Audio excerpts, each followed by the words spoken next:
¿Alguna vez sentiste que la fe que te enseñaron era prestada y que no te quedaba a la medida?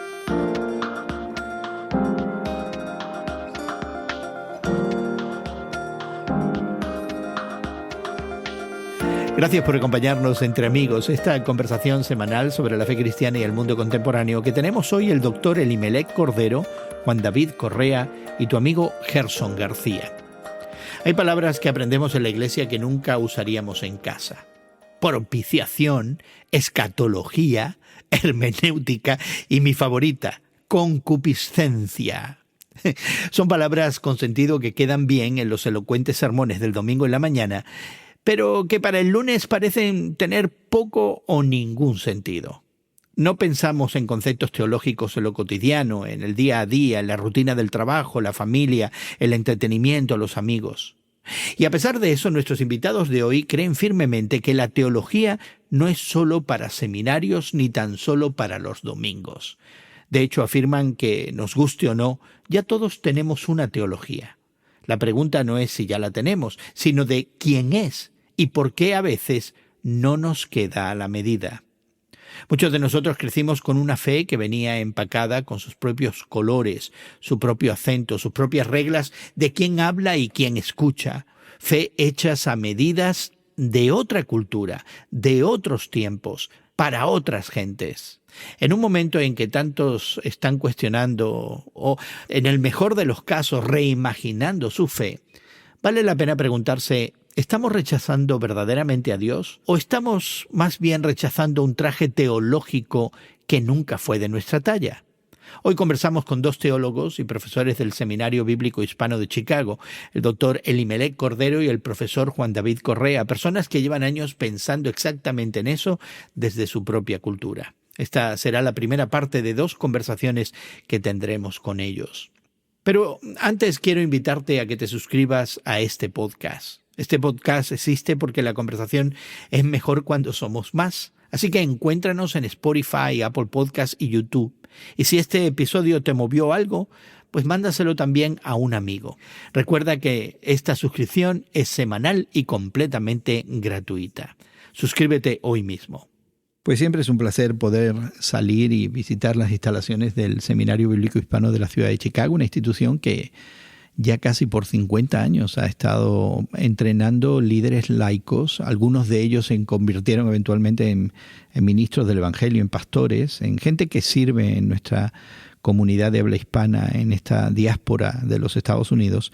Y bueno, siempre es un placer hablar con Elimelech Cordero, quien es el presidente de esta institución. Elimelech, ¿cómo estás? Sí, Gerson, gracias por la invitación. Qué bueno platicar sobre esta conversación que vamos a tener hoy. Qué bendición. Espero que no sea aburrida, porque en el día de hoy vamos a hablar de formación teológica, que es un tema que a ti te gusta mucho. Y yo creo que tengo que confesar, Elimelech, cuando yo escucho formación teológica, digo, esta es una conversación aburrida, no va a haber quien la aguante realmente, no vamos a ir a ningún lado con esto. Puras lucubraciones, puros pensamientos teológicos antiguos que nada tienen que ver con la realidad, pero yo creo que tú tienes una percepción muy diferente acerca de la teología. Sí, lo bueno es que mi experiencia, mi teología y mi formación teológica viene de la perspectiva pastoral, así que viene de la iglesia local, que eso hace un poquito más fácil nuestra conversación y procesar todas estas conceptualizaciones teológicas, ¿no? ¿Y tu iglesia es animada o es medio aburrida también? Sí, nosotros somos una iglesia, sí, somos animados. Y lo que me gusta mucho es que estamos trabajando directamente en nuestra comunidad, ¿no? Es una iglesia que no solamente nos reunimos en un edificio, sino que vamos más allá y trabajamos directamente con nuestra comunidad. Y eso es lo que realmente yo considero en mi experiencia lo que es la formación teológica, ¿no? Cómo formar a nuestros líderes para que estén listos, ¿no? Para trabajar en esa comunidad donde Dios nos llamó, ¿no? Pues fuera de bromas, a mí me encanta hablar contigo justamente por eso, porque creo que tu inquietud es conectar esa formación que a veces se adquiere en seminarios como el que tú diriges, en instituciones de enseñanza formal, pero luego traerla a la vida cotidiana. Y la premisa, me imagino, es que cualquiera de nosotros involucrados no solamente en el ministerio, ya a un nivel, no sé si llamarle profesional, pero que cualquier persona dentro de una comunidad de fe puede ejercitar la teología, puede realizar un ejercicio teológico formativo, ¿verdad? Para esa persona y para la comunidad, como tú bien dices. Así que siempre me gusta hablar contigo. Hoy nos acompaña también uno de tus colaboradores aquí en el seminario, Juan David Correa, originalmente de Colombia, pastor de la Iglesia Presbiteriana Cumberland en la ciudad de Chicago y también profesor aquí en el Seminario Bíblico Hispano. Y Juan David, es un placer tenerte con nosotros hoy. Gerson, muchísimas gracias por la invitación. Que Dios te bendiga. Cuéntanos un poquito acerca de tus inquietudes. ¿Eres pastor, eres profesor, eres estudiante de teología? ¿A ti te pasa también como Elimelec, que le gusta esto de la teología y ponerla en práctica? A mí me encanta la teología. Si te soy honesto, a mí me gustaría mucho más recluirme en una torre de marfil y desde ahí poder hacer mi teología sin la necesidad de vivir los problemas de la cotidianidad. Pero cuando uno lee la Biblia, uno se encuentra con un Dios que siempre estuvo revelándose en el contexto de las personas a las que se dirigía. Un Jesús que vino y se untó de personas, y creo que nuestra responsabilidad, si queremos hacer teología bíblica, es hacer teología aterrizada a la realidad social. Ya, y me imagino que hay espacio para las dos. Hay espacios y momentos para ese refugio de reflexión y de estar aislado y verdaderamente pensar, y por supuesto también de aplicación. Una de las preocupaciones de ambos es esta intencionalidad de que entonces la teología tenga aplicación en lo cotidiano. Para ti, Elimelec, como una persona dedicada a la academia principalmente, ¿verdad? Porque Juan David es pastor, pero tú eres dedicado a la academia principalmente. ¿Cómo comunicas esta necesidad a tus estudiantes? ¿Cómo los animas a no encerrarse en esa torre de marfil, en una reflexión bíblica, teológica, que no tenga impacto? ¿Cuáles son tus inquietudes que les comunicas a ellos? Primero, Gerson, yo creo que nosotros hacemos una invitación, ¿no?, a nuestros estudiantes y a nuestro cuerpo docente, ¿no?, de escuchar a diferentes voces. Y realmente desde que he estado aquí en el seminario, he tratado de invitar, de la manera que invitamos a esa conversación es a través de autores, ¿no?, y teólogos que realmente hablan a nuestras comunidades. Recuerda, en el tiempo de antes, Gerson, tú que estás mucho en esto también de la docencia, en el tiempo de antes todo era traducido, ¿no?, del inglés al español. Uh-huh. Ahora realmente hemos traído, ¿no?, esa voz de nuestra gente, de la gente que camina, ¿no?, en la pastoral todos los días. Prácticamente esa es la manera que nosotros invitamos a nuestros primeros docentes y también a nuestros estudiantes. Dando seguimiento, Gerson y Juan David, a ese concepto que tú habías comentado anteriormente, recuerdo como de niño, ¿no?, allá en Puerto Rico, que nosotros siempre íbamos a visitar a nuestra familia, y una de las cosas que siempre me llamaba la atención a Gerson es ver un convento, y según el comentario, ¿no?, según la explicación que me daba mi papá, era que ahí había gente que estaba retirada haciendo la obra de Dios, ¿no? Pero realmente creo que esa idea nunca me atrajo, ¿no? Me atrajo más la idea de mi papá, ¿no?, que estaba todos los días hablando con la gente en el campo, ¿no?, en la calle. Así que esa idea es la que más me captó y eventualmente ahí es donde me dirigí, ¿no? Y no tanto sino una teología encerrada, sino una teología, como dice me gusta la palabra de Juan David, aterrizada. Aterrizada. Y yo creo que hay que reconocer también que quizás hemos leído mal no solamente el texto bíblico, pero quizás la historia, ¿no? Porque estaba recordando ahora la regla benedictina, ¿no? San Benito de Nurcia, creo que en el siglo XI o XII, decide que las dos cosas son importantes, y de ahí tenemos el ora et labora, ¿verdad? Sí. Que yo creo que en español se ha convertido en a Dios rogando y con el mazo dando. Así que tu papá estaría contento con eso, claro. Elimelec, porque diría, sí, las dos cosas son importantes. ¿Las hemos conectado? ¿Estamos por conectarlas? ¿Las estamos viviendo? ¿Qué nos queda? Mira, a mí me parece que desde el lado pastoral hay una tarea muy seria de conectar el púlpito con la realidad cotidiana de nuestra congregación. Muchas veces nosotros como pastores estamos estudiando la Biblia, estamos tratando de ser fieles a la Biblia, pero estamos desconectados de la realidad. Valdría la pena preguntarnos si nosotros hemos vivido en los zapatos de los laicos y hemos tenido la oportunidad de hacer el trabajo. Por ejemplo, yo soy un pastor de una iglesia hispana donde muchas de las personas de mi congregación trabajan como aseadores, en cosas muy de la labor diaria que a veces no encaja mucho con la mentalidad nuestra, con lo que nosotros estamos haciendo.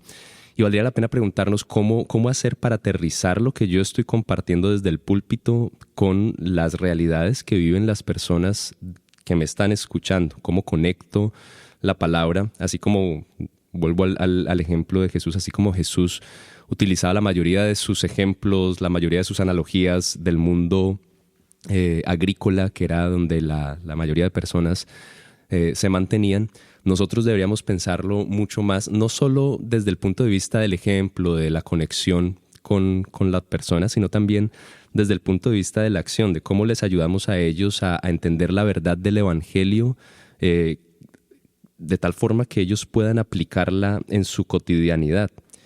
Y no solamente desde el punto de vista del tema de la predicación, que es a lo que a veces dedicamos una gran parte de nuestro trabajo como pastores, sino también desde la eclesiología, el cómo diseñamos nuestro modelo, cómo diseñamos nuestros programas. Creo que parte de lo que hemos heredado de la Reforma y tal vez desde antes de la Reforma de la Iglesia Católica es ese modelo muy centrado en el pastor, un modelo muy que ahora con iglesias de grandes cantidades, de grandes multitudes, se convierte en un modelo muy del espectáculo. Tenemos pastores profesionales, líderes del grupo de alabanza profesionales, personas a las que un gran grupo de personas vienen a escuchar, pagan su estadía, su momento, si les gusta, dan una buena contribución, sostiene a los pastores y ellos mantienen entretenido al público. Yo creo que la dinámica eclesiológica debe repensarse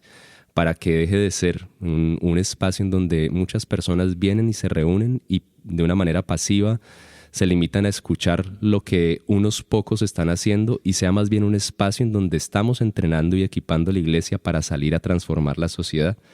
Y eso nos lleva a una conversación de pronto más amplia, y es cómo estamos nosotros pensando en el ministerio de los laicos, en aquellos que por llamado divino no están encaminados a ser pastores, misioneros, teólogos.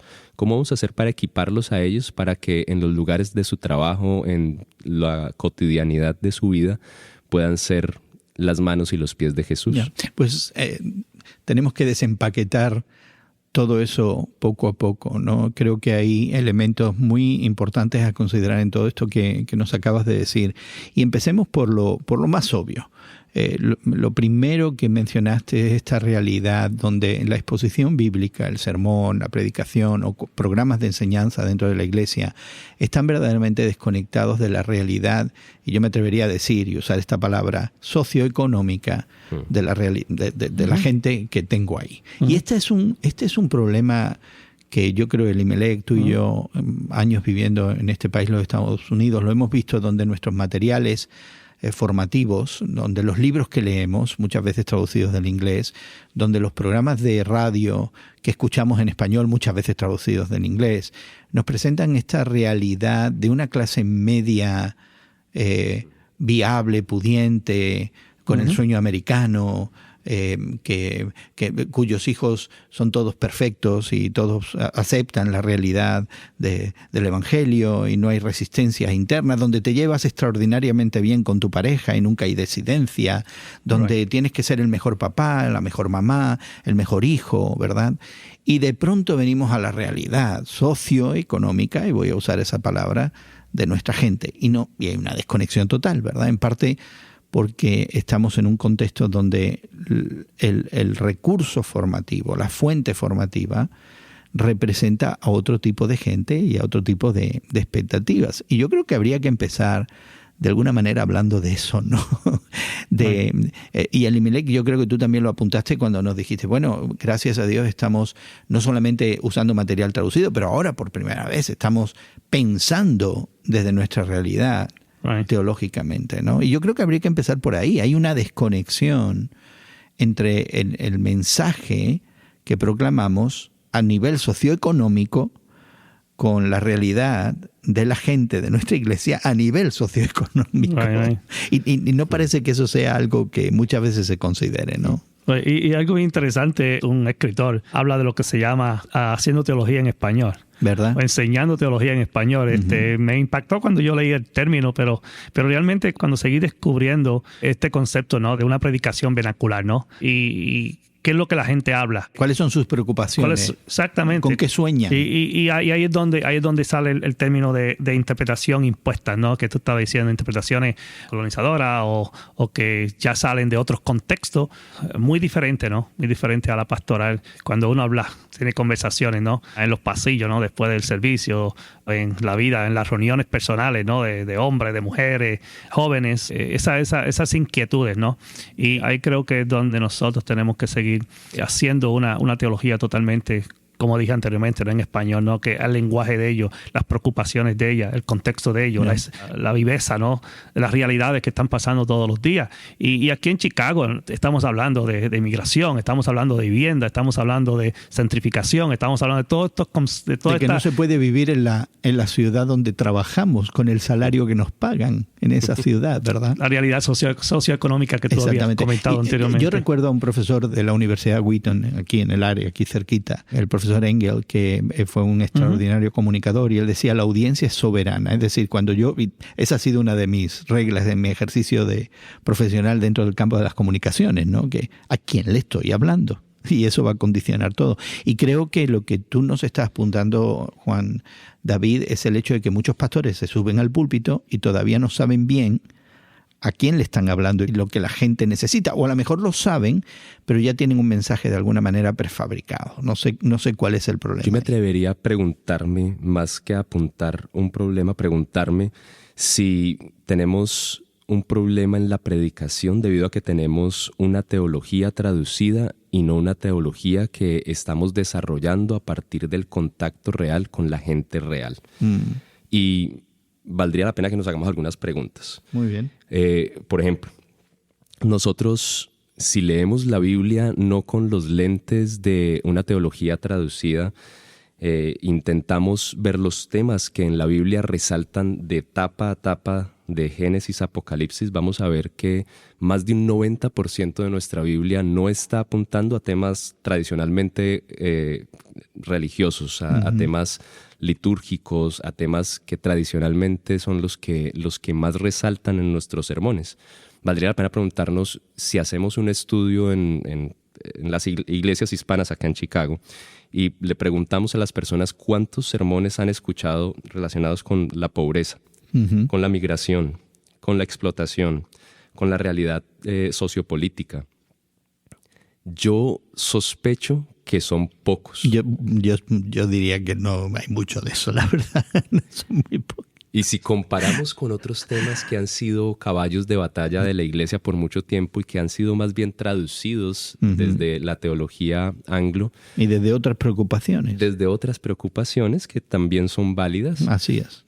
Vamos a ver que de pronto esos sermones son los que más abundan. Y la pregunta no es si estamos predicando la Biblia, sino si estamos predicando una teología traducida que no conecta con la realidad de nuestra gente. Yo soy desafiado cuando pienso en eso, y hace poco con Elimelech estábamos justamente conversando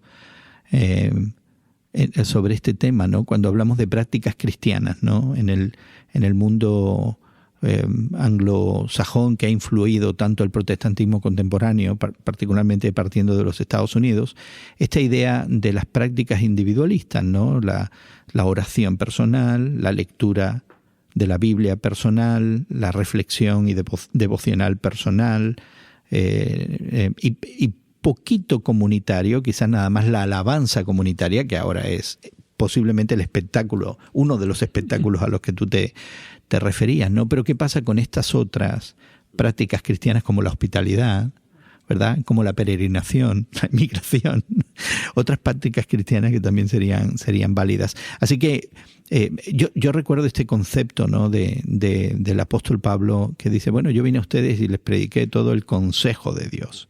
No me dejé nada fuera. Y a veces el consejo de Dios lo definimos nosotros en términos muy, muy particulares. ¿Cómo se ve esto entonces una vez que hemos identificado esto, ¿no? La necesidad de entender la realidad de la gente a la que hablamos y entonces venir con la enseñanza bíblica? Obviamente me imagino que esto representa una apertura ahora de temas. Tú has mencionado algunos de ellos, todos bíblicos, ¿no? Y este es un cambio radical. Yo no sé si la gente está esperando eso.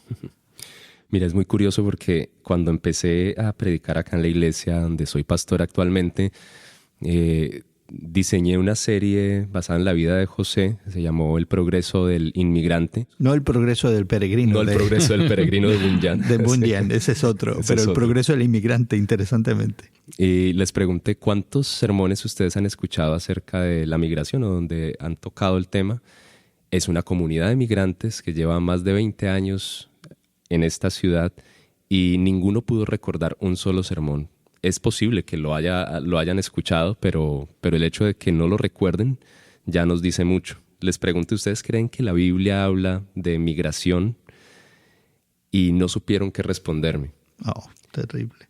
Es un dato que a mí me cuestionó mucho. Yeah. Una de las preguntas que durante este tiempo le hemos hecho a la iglesia es ¿qué significa para nosotros ser una iglesia de migrantes en una ciudad donde hay una necesidad latente de trabajo con inmigrantes? Y todavía no tenemos respuestas muy claras a eso, porque todavía mucho de lo que ha marcado nuestro sueño, nuestra cosmovisión, es venimos a este lugar a crecer en esa perspectiva individualista, crecer nosotros, a enriquecernos nosotros, y si queda tiempo, hacemos un espaciecito para un acto religioso en donde me pongo en paz con Dios. Me siento bien. Al final es una especie de catarsis, ¿no? Exacto, pero bien. Pensar en yo vine a este país, no solo a enriquecerme, sino vine a este país y tal vez hay un llamado divino que está esperando por mí.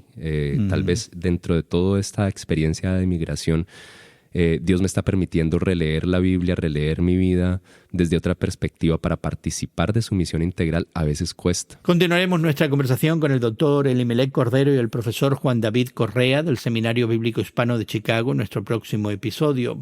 Por ahora queremos invitarte a que explores más de cómo buscar una fe que nos hable cada día a las cosas importantes del cada día. Suscríbete a nuestro podcast que encontrarás en tu plataforma de podcast favorita. Búscalo y descárgalo como Entre Amigos con Gerson García. Y si lo estás escuchando y te parece importante, pues no te lo guardes. Compártelo con alguien que necesita también escuchar. Te animamos a que compartas este y otros episodios en tus redes sociales. Encontrarás enlaces a nuestras redes sociales también al descargar nuestro podcast en tu plataforma favorita. Agradecemos a nuestros equipos técnicos de México y Estados Unidos que hagan posible que esta conversación llegue hasta ti. También nuestra gratitud para nuestros invitados de hoy por darnos de su tiempo. Y tu amigo Gerson García se despide de ti hasta otro momento en el que nos unamos a conversar entre amigos.